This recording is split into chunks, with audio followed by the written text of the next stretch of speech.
Sa pagpili ng alagang hayop, madalas nating iniisip kung alin ang mas cute, mas malambing o mas madaling alagaan.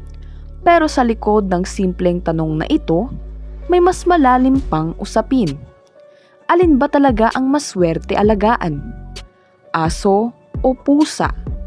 Hindi lang ito tungkol sa personal na preference, kundi pati na rin sa pananaw ng siyensya, paniniwala, kultura at maging ng mga sinaunang pamahiin.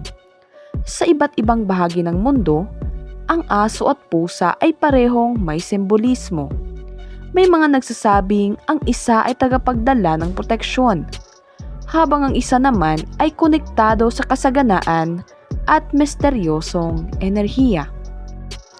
Magandang araw sa ating lahat at welcome po muli sa ating YouTube channel.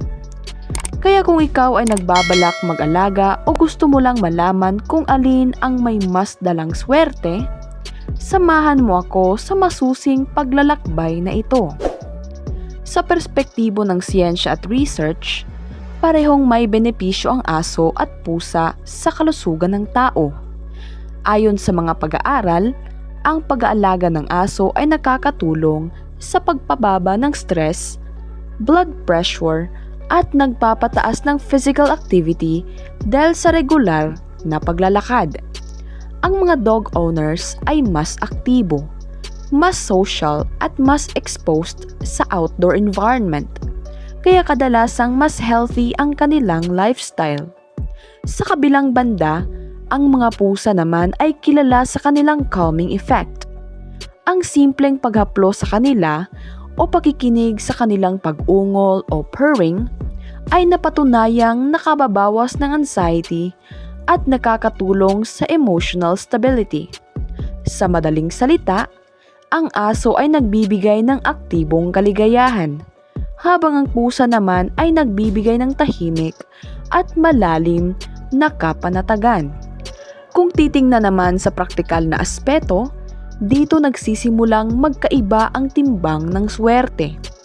Ang aso ay nangangailangan ng mas maraming oras, effort at gastos. Kailangan silang ilakad, paliguan ng madalas, sanayin at bantayan. Ngunit kapalit nito, nagbibigay sila ng proteksyon at seguridad sa tahanan.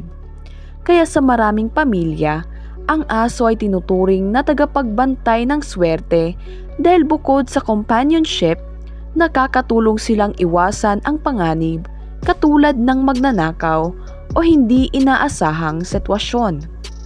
Dagdag pa rito, nakakatulong din ang aso sa pagbuo ng disiplina at mas aktibong lifestyle dahil sa kanilang routine. Ang kanilang presensya at tahol ay nagsisilbing natural na babala, kaya nagbibigay ng dagdag na kapanatagan ng loob.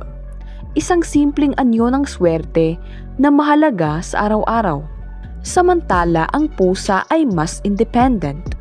Hindi sila nangangailangan ng constant na atensyon, mas madali silang alagaan at mas mababa ang maintenance. Sa modernong pamumuhay, lalo na sa mga taong busy o nakatira sa mas maliliit na espasyo, mas praktikal ang pusa. At dito pumapasok ang ideya ng swerte.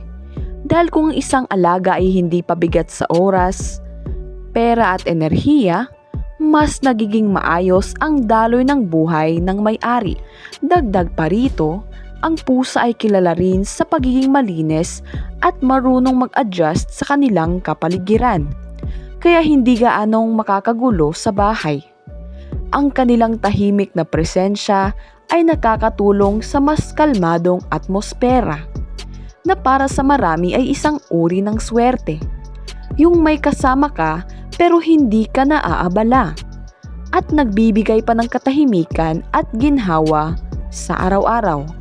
Sa spiritual at cultural beliefs, mas lalong nagiging makulay ang usapan. Sa maraming kultura, ang aso ay simbolo ng katapatan, proteksyon at gabay. Sa ilang paniniwala, sinasabing nakakaramdam ang aso ng negatibong enerhiya at pinoprotektahan ang kanilang amo laban dito. May mga kwento pa nga na ang aso ay nakakakita ng hindi nakikita ng tao. Kaya sila ay tinuturing na bantay hindi lang sa pisikal, kundi pati sa espiritual na aspeto. Ngunit pagdating sa pamahiin at simbolismo ng swerte, dito talaga mas nangingibabaw ang pusa. Sa maraming tradisyon, lalo na sa Asya, ang pusa ay hindi lang basta alaga. Ito ay tinuturing na tagapagdala ng kasaganaan, pera at magandang kapalaran. Isang kilalang halimbawa nito ay ang konsepto ng Manikineko o ang Lucky Cat, na madalas nakikita sa mga tahanan at negosyo dahil pinaniniwalaang nag-aanyaya ito ng tuloy-tuloy na biyaya at tagumpay. Higit pa rito, may paniniwala rin na ang pusa ay may kakayahang sumipsip o magtaboy ng negatibong enerhiya sa paligid. Dahil dito, nagiging mas malinis at positibo ang enerhiya ng isang tahanan, na para sa marami ay hindi lang simpleng paniniwala, kundi isang pakiramdam ng gaan at kapayapaan na mahirap ipaliwanag pero madaling maramdaman. Kaya hindi nakakapagtaka kung bakit sa usapin ng swerte, mas madalas iugnay ang pusa bilang tahimik ngunit makapangyarihang simbolo ng magandang kapalaran. Sa ilang pamahiin sa Pilipinas, kapag ang pusa ay kusa kang nilapitan o piniling manatili sa iyong tahanan, ito raw ay tanda ng darating na swerte o biyaya.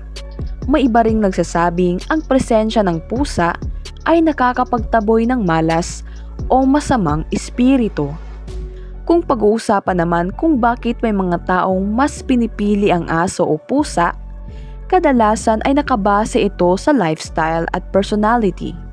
Ang mga taong gusto ng companionship, aktibong pamumuhay at emotional bonding ay mas naakit sa aso. Samantalang ang mga taong naghahanap ng katahimikan, low maintenance na alaga at mas independent na relasyon ay mas pinipili ang pusa.